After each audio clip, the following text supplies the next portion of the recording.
जीव गेला तरी चालेल, पण मैत्री काही तोडणार नाही. माकडाचे शिकार करताच माकडाच्या कळपाने मात्र बिबट्याचा असा काही बदला घेतला. पुढे असं काही घडलं ते पाहिल्यानंतर मात्र तुम्हाला देखील धक्का बसल्याशिवाय राहणार नाही आणि तुमचा देखील थरका पडेल. मित्रांनो, मनुष्य हा अन्न, वस्त्र, निवारा यासारख्या मूलभूत गरजासाठी आयुष्यभर कष्ट करत असतो. त्याचप्रमाणे निसर्ग नियमाप्रमाणे प्रत्येक जीव आयुष्यभर आपली भूक भागवण्याच्या शोधात नेहमीच असत असतो. मग या प्राण्यांना देखील जगण्याचा अधिकार आहे व त्यांना इतर प्राण्यांची शिकार करणं गरजेचे देखील असतं. सोशल मीडियावरती अनेकदा जंगलातील प्राण्यांचे आपण व्हिडिओ पाहिले असतील, ज्यामध्ये कधी वाघ, बिबट्या यासारखे हिंस्र प्राणी आपण पाहिले असतील, तर कधी त्या प्राण्यामधील मैत्री किंवा त्या प्राण्यामधील चकमक आपण व्हिडिओमार्फत पाहिली असेल. मित्रांनो, आपल्या जवळच्या व्यक्तीला जर कोणी मस्करीमध्ये जरी मारलं तरी आपल्याला खूप राग येत असतो. अशावेळी अनेक जण त्या मारणाऱ्या व्यक्तीला धडा शिकवण्याचा प्रयत्न करत असतात.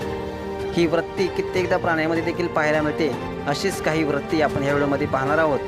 तुम्ही या व्हिडिओमध्ये पाहू शकताय, काही बघून जातीची माकडं पळताना दिसत आहेत. तेवढ्यात गवतात लपून बसलेला एक बिबट्या त्यातील एका माकडावरती झडप घालतो आणि त्याला आपल्या जबड्यातून पकडून घेऊन जात असतो. तेव्हा जबड्यात घेऊन जाणाऱ्या या बिबट्याला माकडाने पाहिल्यानंतर मात्र काही माकडे त्या बिबट्याचा पाठलाग करण्यास सुरू करतात. सर्व माकडे आपला पाठलाग करताचे पाहून या बिबट्यानं मात्र त्या हे शिकार केलेल्या माकडाला न घेताच तिथून पळून जातो.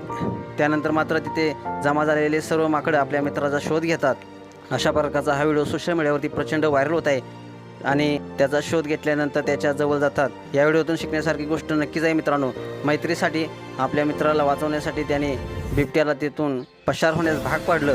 हा व्हिडिओ पाहून अनेकदा संकटात धावून येणारे या मित्रांची आठवण येत असते. असा हा व्हिडिओ मित्रांनो तुम्हाला कसा वाटला नक्कीच कमेंट्स करा आणि SS स्पोर्ट्स या चॅनलला सबस्क्राईब करायला विसरू नका. धन्यवाद.